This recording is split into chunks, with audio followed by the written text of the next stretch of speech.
Hello, can you hear me properly? Yeah, So, I can hear you. yeah, sorry to bother you. I have one question that it's been on my mind since Professor Seth was telling us to read his book.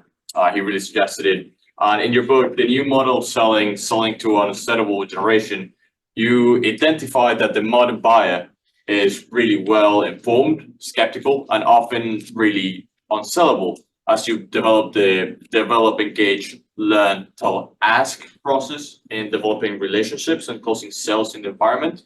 So based on the model, what do you think a seller nowadays has to do differently when dealing with a transactional, I get versus a strategic alliance buyer? I don't think it's that complicated, to be honest with you. I do think that the vast majority of people in sales do it wrongly. Selling is a very simple process in my mind. Number one, you have to make me want to listen to what the hell you're going to say to me. And I would tell you that the average salesperson does not do that well.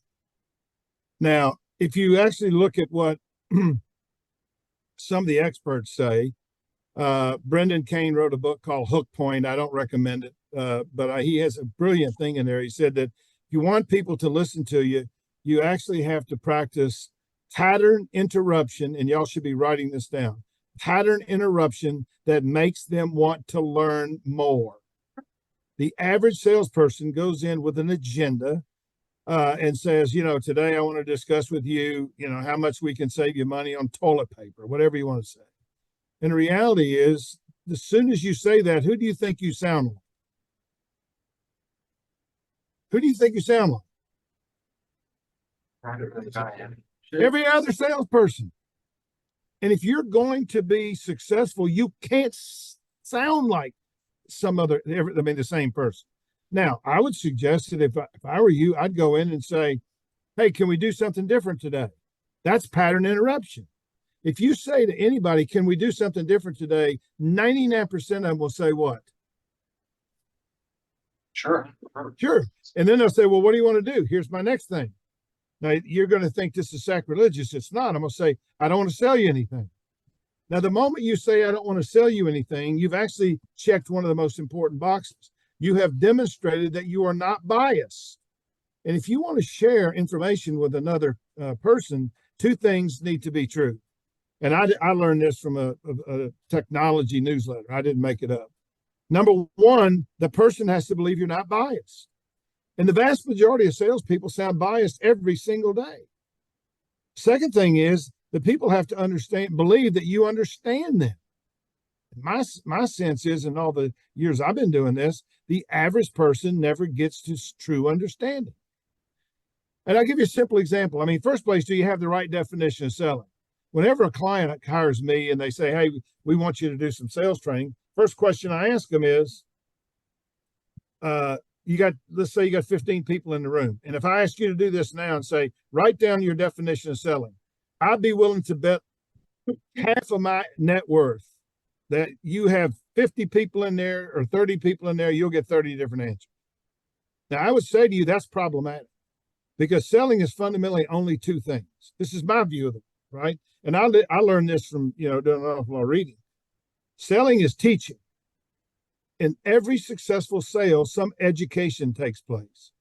Now, it's not that we're there to be like a teacher. We're there to get them to think differently.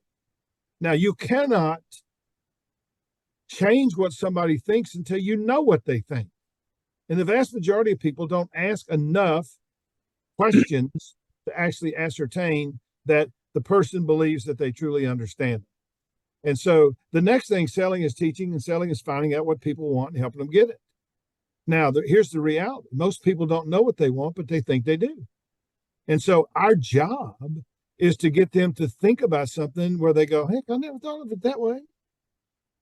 And it's not hard to do. I mean, I can tell you a story about I used to have a home in Scottsdale, Arizona, and then I also had a home up in Flagstaff, Arizona.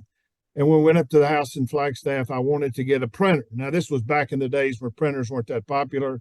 Not that many people had them. I walk into a Staples in Flagstaff, and this kid comes up to me, and here's what he says. Now, I want you to listen to this because it's pattern interruption. He said, are you looking for anything in particular? Now, I am almost 75 years old. He's the only person that's ever said that to me. Most everybody says in a retail setting, can he help you? Which now you sound like everybody else, right? So I said, yeah, I'm looking for a printer. So he said, well, let me show you where they are. I said, sure. So he takes me over there. And this guy's 21 years old. He's at Northern Arizona University. And he says, what are you going to use a printer for? And I said, well, I don't even understand that question. He said, well, there's 3 printers over here that are good for photos. Here's 3 over here that are basically for printing. And I said, well, all I want to do is print. So he starts walking away. And I said, wait, get back over here. I said, you know anything about these 3 printers? He said, yeah. And I said, well, which one, if you were me, would you buy? He said, well, I'd buy the one in the middle. I said, well, why'd you choose that one? He said, because it's clear you don't know what the hell you're talking about. And I think it's the easiest one that we could set up. And I said, well, put it in the cart. Then he asked me this question. He said, is your house 1 story or 2? Now, how many retail people you think have ever asked me that? The answer is 1, this guy. Now I write about him in my first sales. And I said, he said, well, do you think if you have a 2-story house, which you just said you did, do you think you'd ever want to be upstairs with a computer and then want to print it downstairs? And I said, well, yeah, of course. He said, well, do you have a router? I said, I don't even know what a router is. He said, well, it's a device that you can connect to your computer and your printer, and it'll print no matter where you are. And I said, well, give me that. And then he said, well, do you have cables? I said, well, hell, if I don't know what it is, I certainly don't have cables. So he showed me cables. He showed me the router. And then he says, look, I get off here tonight at 7. And if you have difficulty putting this thing together, I'll come back to your house and do it. But here's what did he do to me? You see, I walked in there wanting a printer, but I did not know what I really wanted. What I wanted was a printer that printed documents that I could use anywhere in my house, no matter where I put it. He knew that, I did not. And what he did is he enlightened me.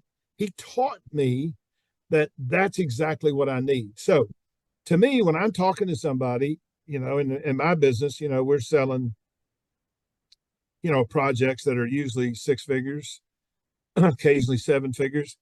I'm asking a lot of questions. What are you trying to do? What are you trying to accomplish? What have you done so far? What do your best people do, et cetera? But I'm trying to figure out what are the opportunities here that these people have not availed themselves for. And so to me, the answer is, number 1, get them to want to listen.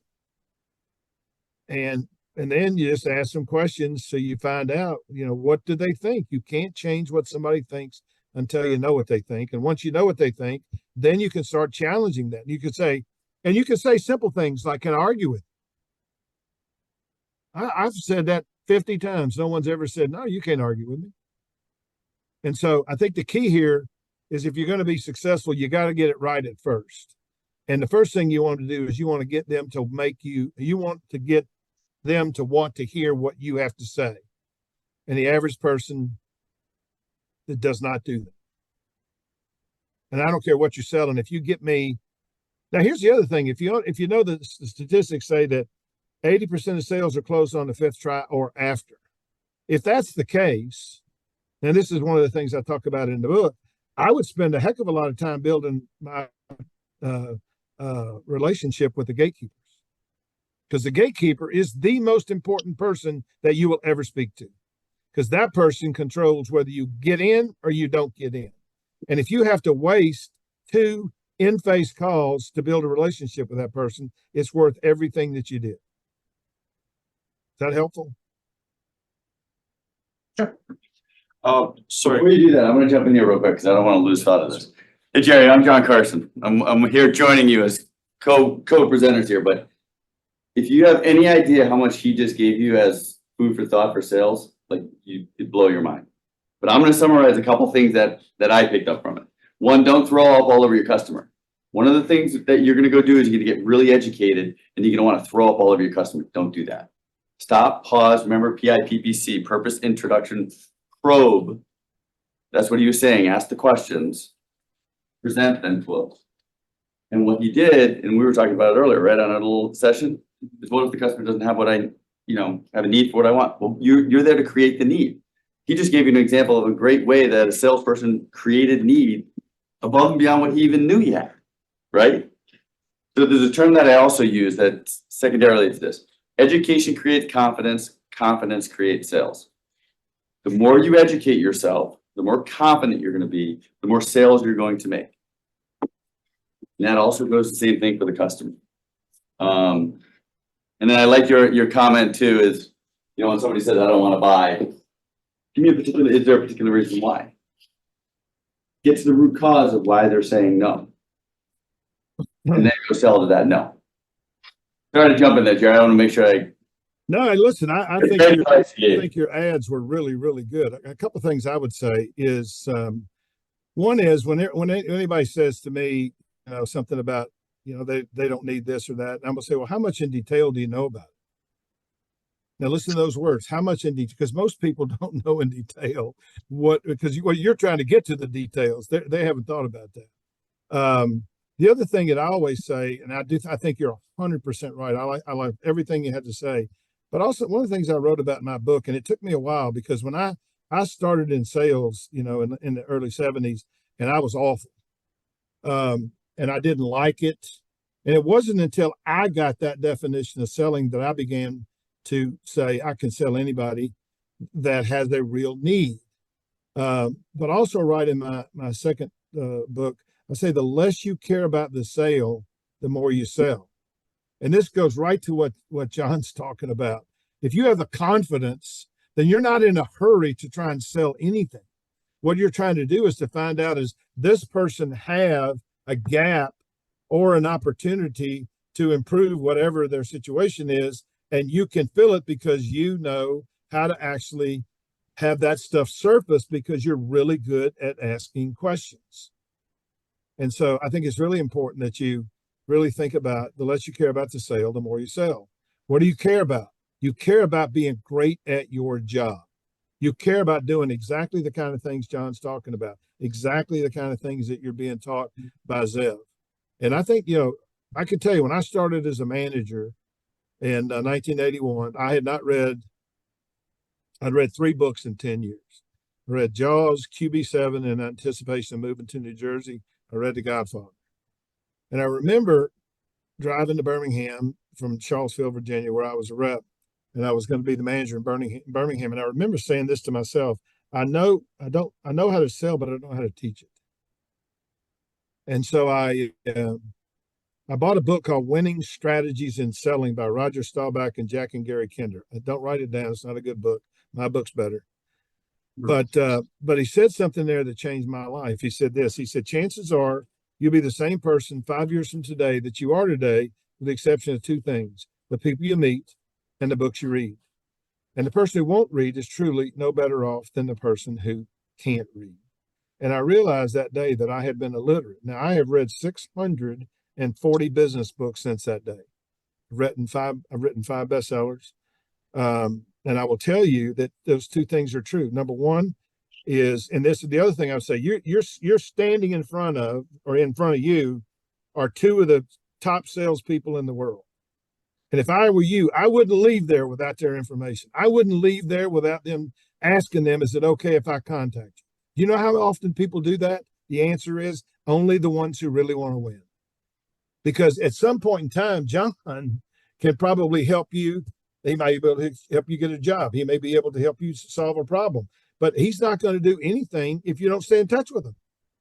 So, I mean, I went to all these things when I was a manager, and every time I'd go and somebody was speaking, I'd always be the only person that would ask them, can I stay in touch with you?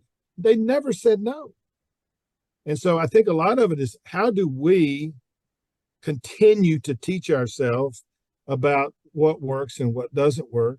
And the only way to do that is by studying. And now the good news is, I don't think you have to read that much anymore because the internet has got so many options. I mean, you can buy, you know, book summaries that were in 12 minutes, you can get the essence of a book. You can buy, you know, you can watch, if you want to watch Maxwell Maltz, who wrote the landmark book, Psycho-Cybernetics, you can actually see him in black and white on YouTube. So there's lots of opportunities for you to learn. But my boss used to say, when you're green, you're growing. When you're ripe, you're rotting. And so what I've always believed is you got to keep studying. And because all of this stuff changes sometimes overnight, now you got technology to deal with it. But I tell you, you got people in that room. If I were you, I'd be sticking with them for the rest of my life until they threw me off of the horse. And you have another question to ask, but I know one of the books you read was Tom Peters in Search of Excellence, right? Yep. No, that was my graduation gift from my father when I graduated college. It wasn't a card. Go ahead. Sorry to bother you. Going back to the time, the less you care about the sale, the more you sell. As you mentioned, I wanted to ask a little question regarding that. So how mainly do you differentiate between care about the outcome and really caring about the process and empathy for the people involved in the sale? What do you do? Well, I don't consider myself successful unless I find out what their challenge is, their issue is, and if my firm or my product can actually make that better, then I'm going to move heaven and earth to get them to do it. But I'll also tell you that, and John, I'm sure will tell you this, that, sometimes you need to just walk away. I mean, I was working with a sales rep one time, and we went and called on a physician, and she's trying to get him to use one of our products, and I asked him, I said, can I ask you a couple of questions? He did. I said, how many? I said, if you had to guess. And by the way, you need to learn how to use that phrase a lot, because if you ask people a sort of straight on question, they'll usually say, I don't know, or it depends. And those are lousy answers if you're in sales. But if you say, if you had to guess, how might you treat, somebody like this, or how might you recommend something for somebody? They'll always answer that question. But, what I learned is that, what you have to do is you have to find out whether they have an issue that you can help them with, but they have to come to that conclusion themselves. And so in my mind, if like with this doctor, I found out after three questions that we were wasting our time, and just as bad, we were wasting his time. So I just said, look, it was great to meet you. He said, you're not going to tell me about your product? I said, no. He said, why not? I said, because you don't have any use for it. And I said, candidly, all I'm doing is wasting your time, and I don't want to do that. Now, when I walked out the office, my sales rep said, how often should I go back? I said, you don't ever go back, ever. You can't help him. He doesn't want your help. He doesn't need your help. What he's doing is working just fine for him. I went to, we used to have a product that a lot of hospitals didn't want people to use. And I was the VP GM of a pharmaceutical company, and I was in New Jersey, and I got a call from a guy in Pittsburgh and said that we've got brain surgeons that are using your product, and we think they're using it when they shouldn't. And I said, well, can you get them all in the room at one time? Said, yeah. And I said, well, I want to come over there and ask them to please don't use our product. So I did. I flew out to Pittsburgh from New Jersey.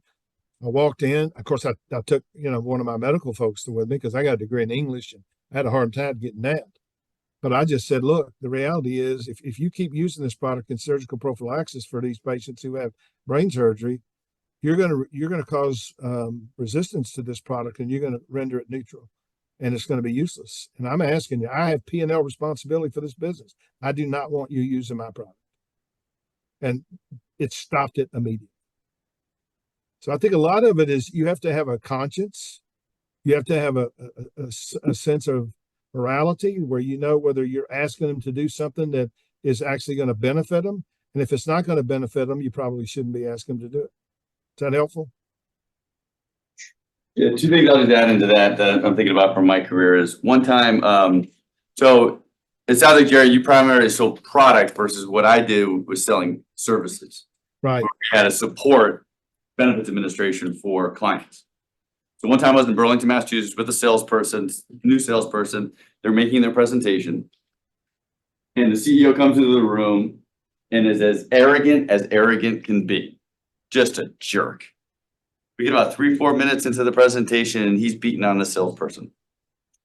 And then literally at one point, I just closed my book and I said, you know what? I think we're done for today. And he goes, what do you mean? You're going to sell me what you have? I said, no, we're not.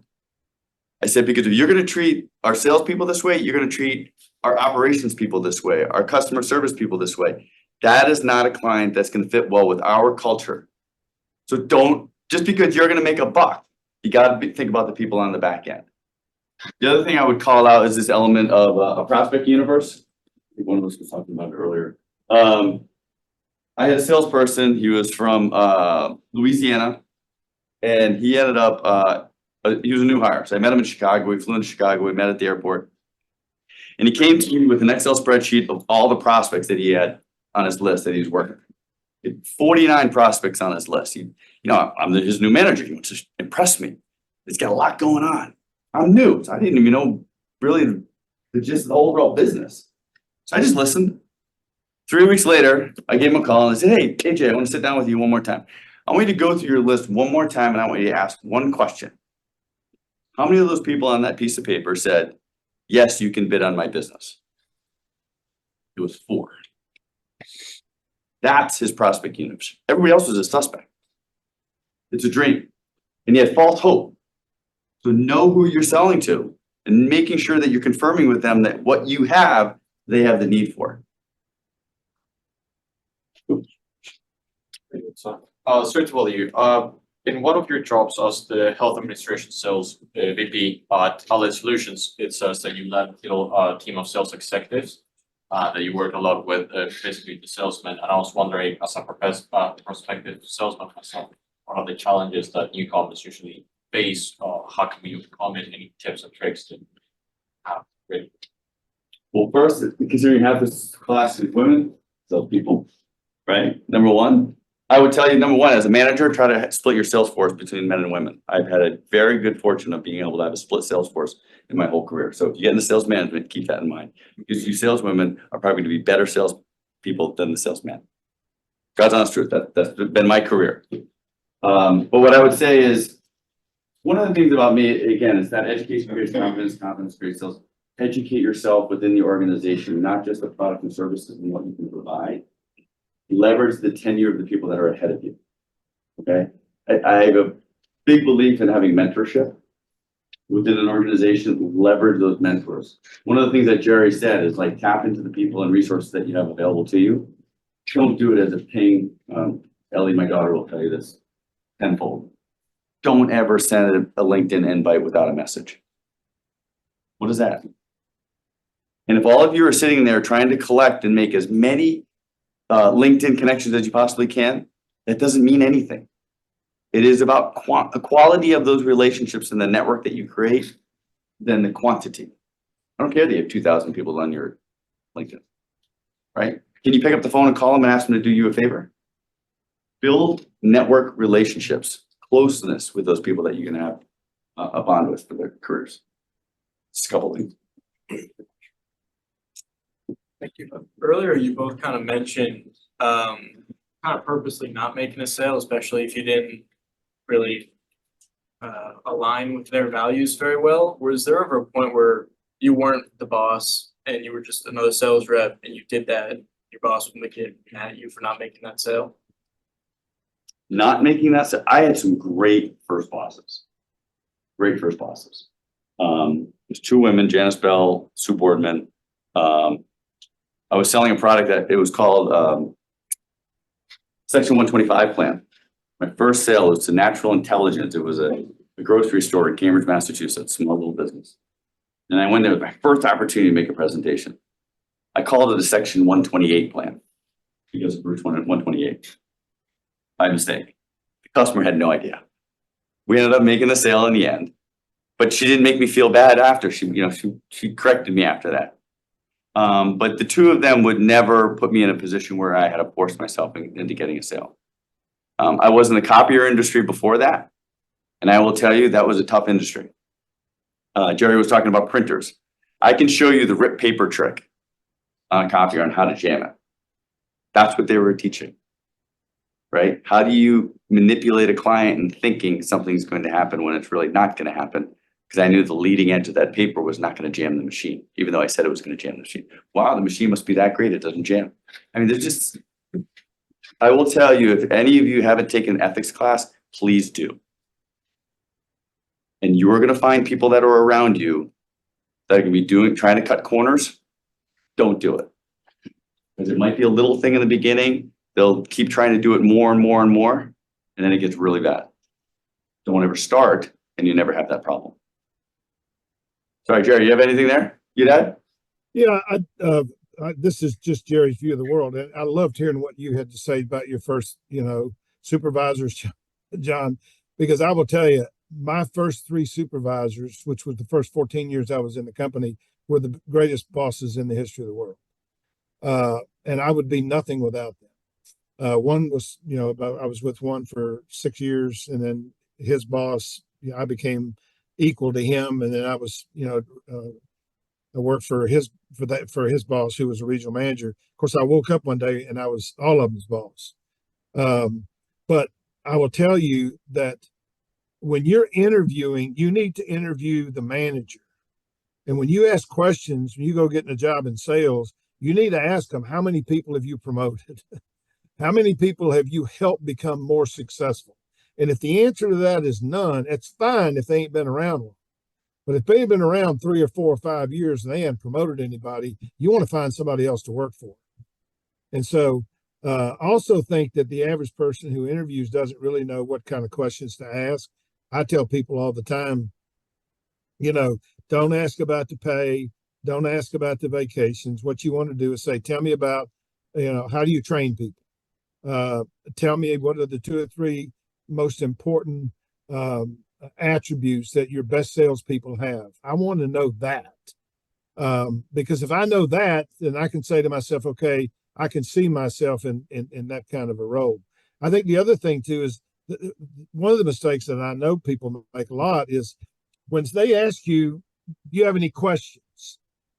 Jerry's going to tell you this. Here's you ask this question. Tell me about your selection process. Now, if you don't ask the selection process, how are you going to ask for the next step?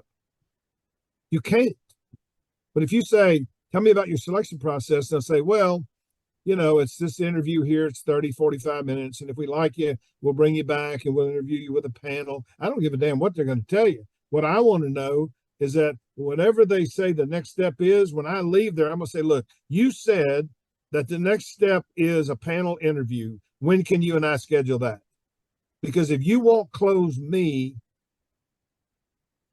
then what makes me think you'll close my customers? Now, what I used to do when I was a manager, I would tell them up front, these are the steps that you have to take. And if they didn't ask me for the second interview, I would never give it to them.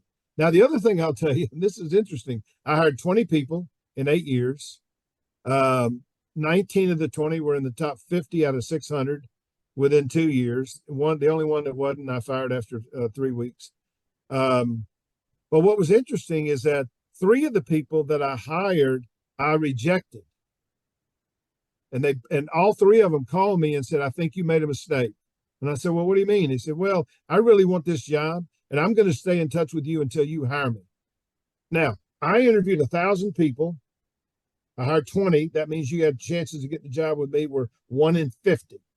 But if I turned you down and you came back at me, your odds were 1 in 1.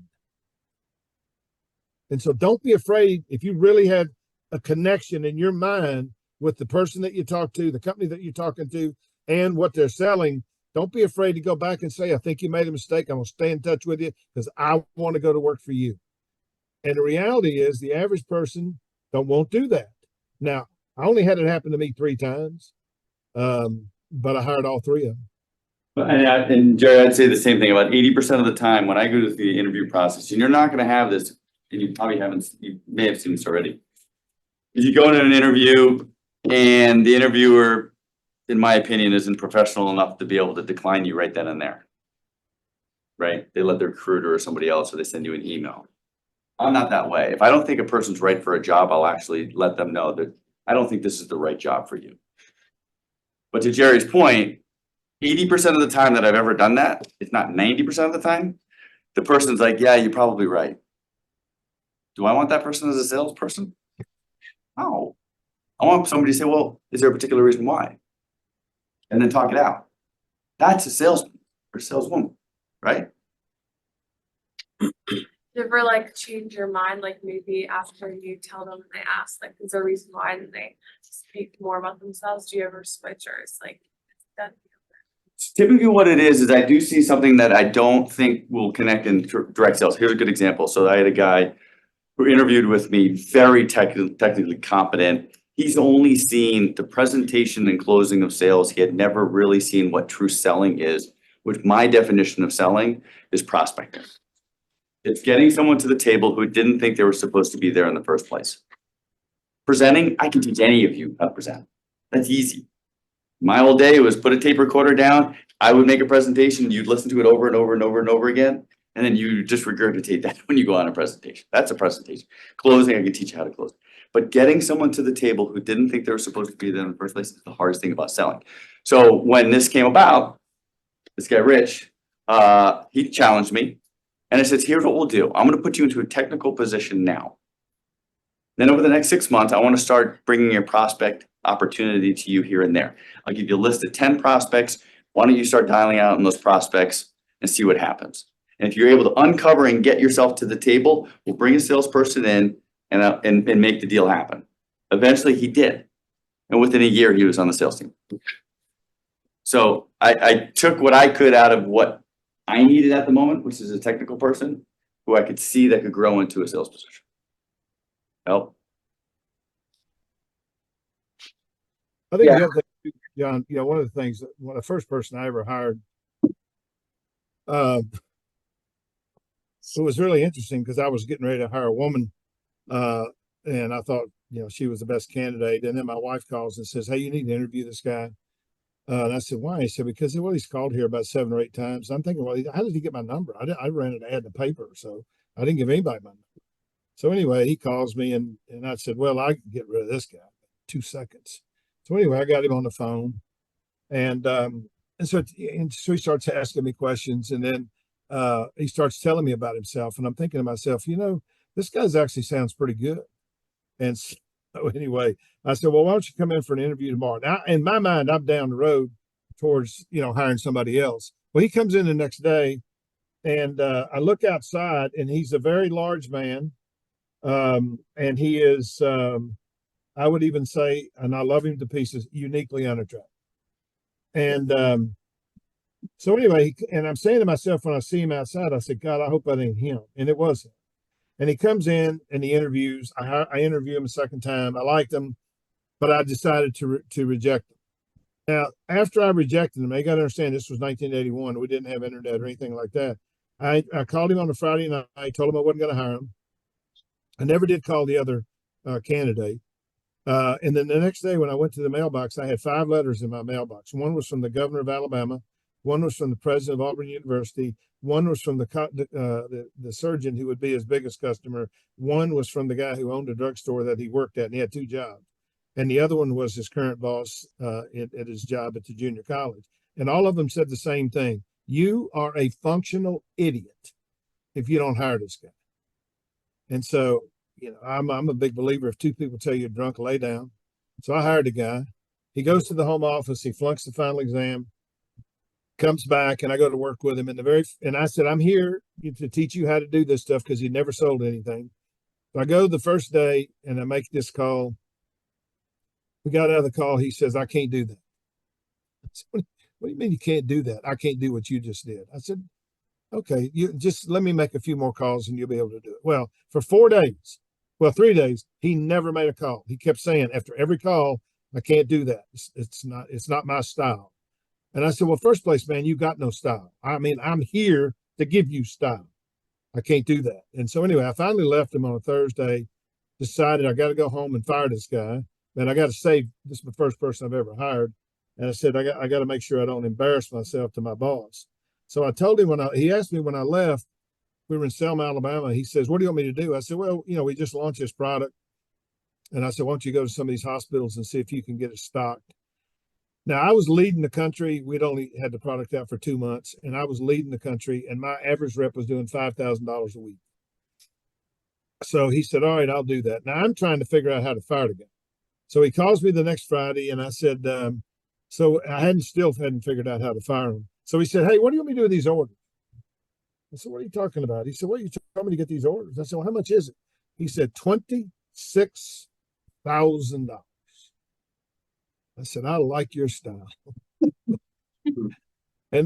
But he taught me a really great lesson. And I'd be interested to hear what John has to say about this. What he was saying to me is, don't make me you. Let me be my best me. And he's still one of my favorite people in the whole world today. He worked with me for 25 years. He's doing consulting with us now. And I'm telling you, this guy was unbelievable. But I was trying to make him me. And he basically taught me as a manager, whoever you're working with, let them be their authentic self. And if you can be your authentic self, and I did find the same thing that John found. I think the majority of our top performers, and we had 600 of them, were women. That's number one. Number two, never think that you can't be a great salesperson if you're an introvert. Introverts typically are way better salespeople than extroverts because they're much better listeners. Yeah, Jerry, I'm Cameron Reichman. John, Cameron Reichman. I don't know if you guys can see me. I have a question on the basis of I make cold calls all day for my job. And I think I'm good at the pattern interrupt. And I also think I'm good at answering questions. But the one problem I have, and I can't seem to figure out, is how to get people to stay after I get that pattern interrupt and hear me out. I have trouble finding relevancy. So I originally thought maybe I'd like to learn more about their program, but that doesn't usually work. So I'm wondering, on both of your behalfs, how do I strike relevancy when I have to call 1,500 people a day? How do I strike that? Should you be calling 1,500 people a day? I'm casting a wide net. You're casting a very wide net. And are you educating yourself enough on the people that you're talking to be able to be a little bit more specific and bring that relevance to the conversation? Because I will ask, how many people went to my LinkedIn page today? Don't lie, because I only saw 5 people went to it. Seriously, because I can see. I don't know you did. But I know a couple of you did. You've got to educate yourself on who you're going to go sell. So if you're doing $1,500 a day, I got to say, I know from my Paychex days in Paychex Payroll Company, it was $50 a day. It was 30 contacts. It was 3 appointments. You'd book a 4, a 2:30, and a 1 appointment. Because an average meeting was an hour. It took you half an hour to get your next appointment if you had the right time and turn. So I would just say, reduce the number of calls you're doing, educate yourself more on the prospect and the opportunity of the suspect to try to turn them into a prospect. That would be my advice. Don, the only other thing I would add to that, because I think everything you said is spot on. And a lot of people don't use these phrases. On the back of my business card, it says words matter. And I'm a huge words matter person. I really think about the words that I'm going to use. But and if I were you, if I were doing cold calling, I would use the 4 most powerful words in the English language. And I'm about to tell you what they are. I need your help. People are elevated when you tell them you need their help. You say, look, I'm trying to, I just started in this thing here, and it really would help me if you would, give me a few minutes. And I would also be thinking about what kind of tonality. And if you read, if you read the book that I wrote with Jeremy's big on tonality, and he's way better at it than I am. In fact, if you get a chance, you ought to sign up for his, he's got a Facebook group that doesn't charge you anything. Of course, as soon as he gets your name and stuff, he'll try to sell you something. But seriously, if you say I need your help, most people have a hard time saying, shut up and hang up. They'll say, well, how can I help you? You say, well, look, I just got started in this thing. I'm really just trying to figure out whether there's a fit here or not. And if it's not, I'll be out of here in 13 seconds. But I'd love to get your thoughts or maybe some of your opinions, because you've been in this business longer than I have. Can I ask you 2 or 3 questions before we say goodbye? You're asking what I call a permission-based question, and they're far more likely to say yes to that. And then you got a shot. Now, what I also think that John said is so important. I mean, I tried to find John's LinkedIn thing today. I think I finally did find it. I always do a lot of homework. number one. Number two, I also write down the questions that I want to ask somebody. Now, the other thing that I would do if I were you, I would also say, I don't want to sell you anything. But just out of curiosity, can we start with just giving you, let you give me 22 seconds on how'd you wind up in Milwaukee, wherever the hell you're calling? And they'll answer that question. One of the things I say to people a lot after I've, if I've had a conversation with them, I say before I leave, I'll always say this, is it okay if I ask you a personal question? Now I can tell you that 99% of the time people say, sure, what do you want to know? Now you have to understand what I've done is I've just flipped the switch where now they know I'm interested in them. And what I'll say is, well, how did you wind up in Philadelphia? Or I was in a doctor's office one time and I looked over there and he's Cuban American. We were in Little Cuba, and saw his picture over there in Veterans Stadium. And I asked him, I said, say, Doc, can I ask you a question before we go? Sure. I said, are you from Philadelphia? How do you know that? I said, well, there's a picture of you over there in Veterans Stadium. I can't imagine you let anybody take that picture if you weren't a Philly fan. And oh no, he talked to me for 20 minutes. He had 2 minutes for the rep. He had 20 minutes to tell me about his life story.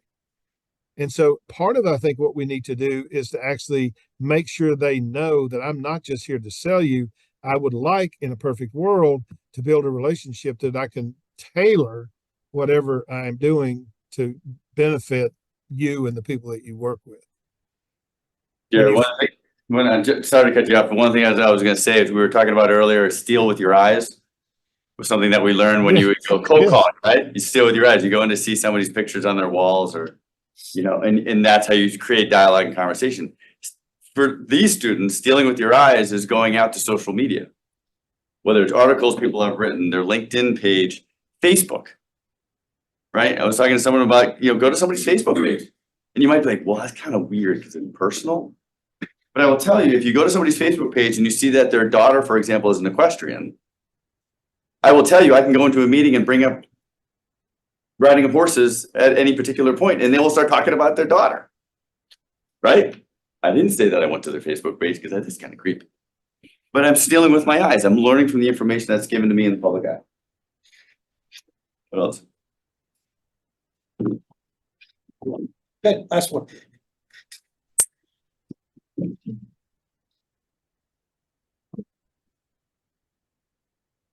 So hello, Jerry, nice to meet you. And it's also a question for John at the same time. It's also relationship based. I had a long talk during my shadow day with the person I was shadowing about how she got backstabbed by one of her companies to cut costs, let's say.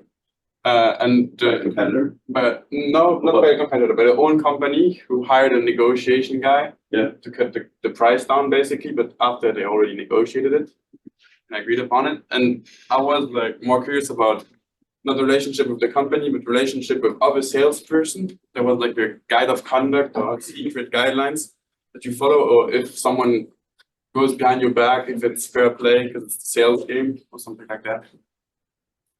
So for me, I said to you before, ethics is everything. I worked in the financial services industry for well over 10 years. I'll tell you, it felt like a baseball bat was being taken to my knees every day to advance someone else's career. That's how it felt. Over the years, I've come up with kind of this, answering this question when candidates would ask me, what type of culture do you like to have in your own sales organization? How many of you play golf? Probably. Okay. Everybody kind of understands the game of golf. You can correlate this to any sport. Well, the culture I like to have within my sales teams is like going out and playing a round of golf.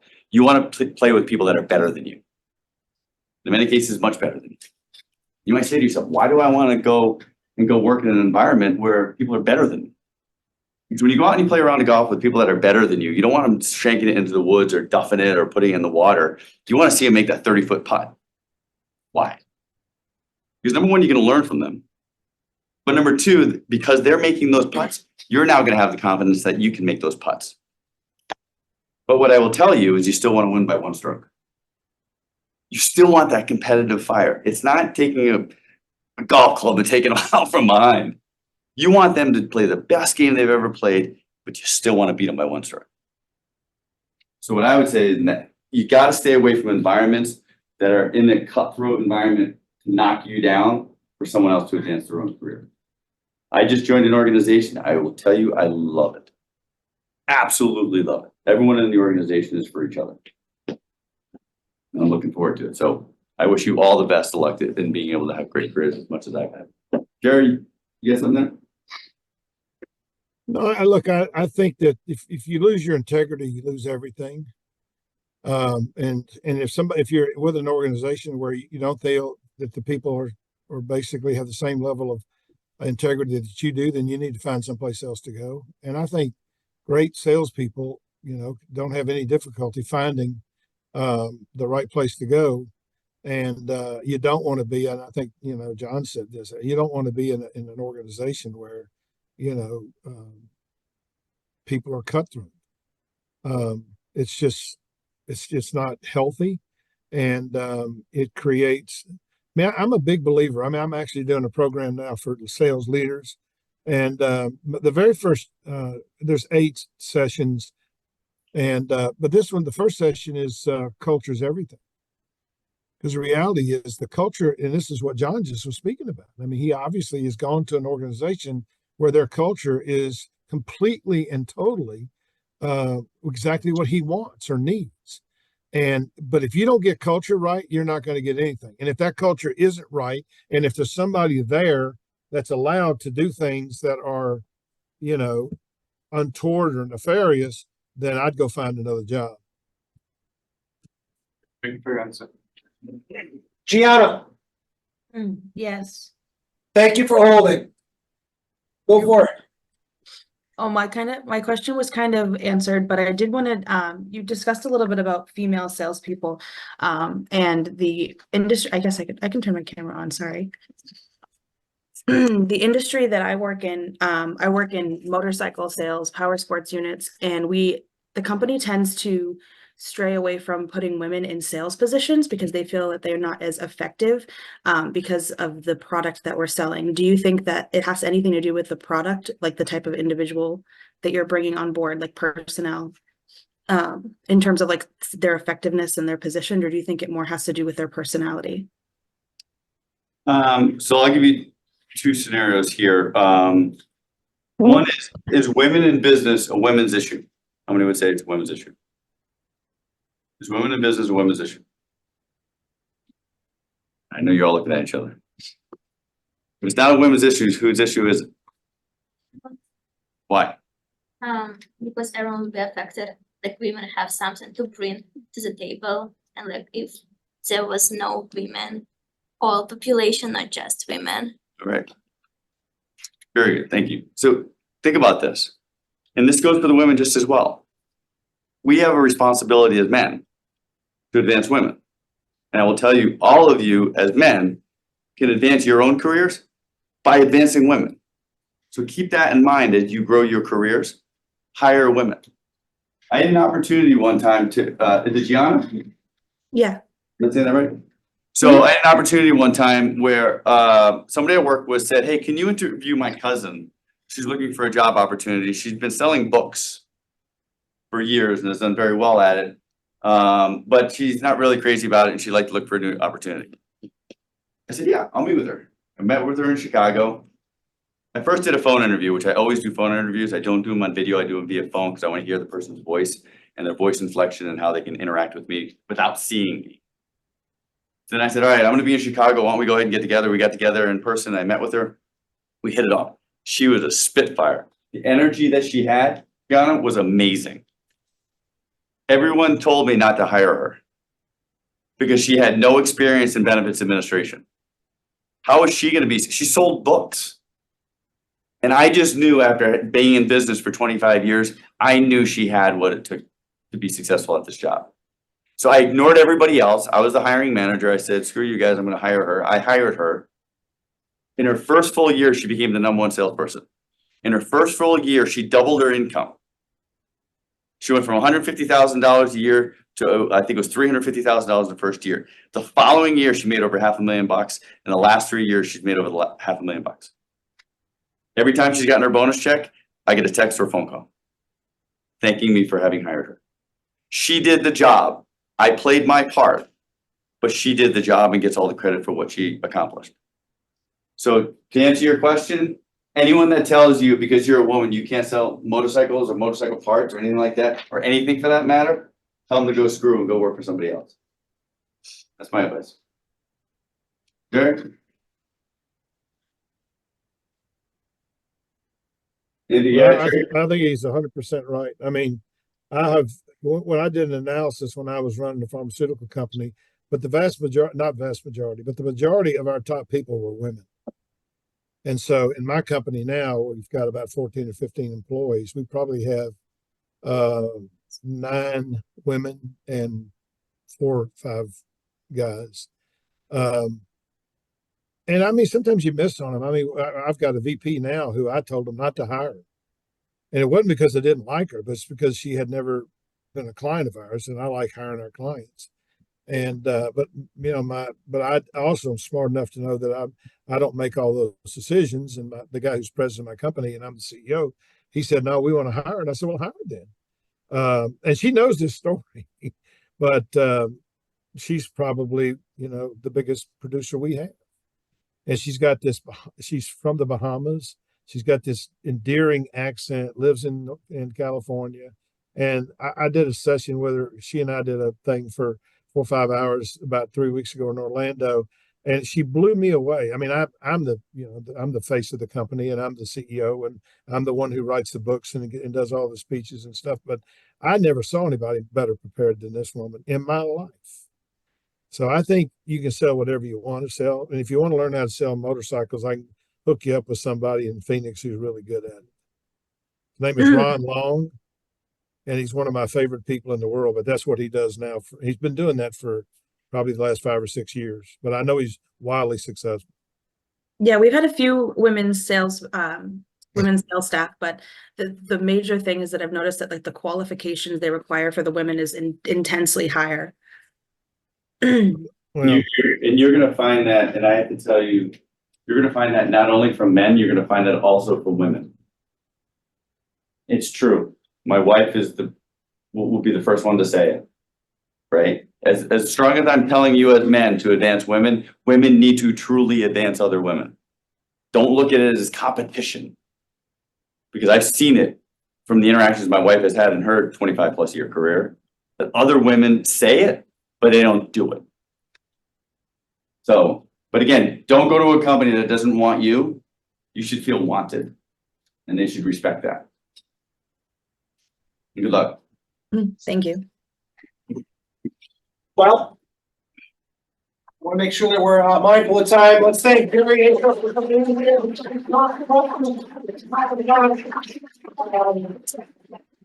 Always a special evening. I always learn something. I always take some pearls away from Mr. Acuff, and it was great to have you live in front of everybody today. So, Jerry, thank you very much for popping into the class tonight. Appreciate your time, your candor, I love it, man. your energy.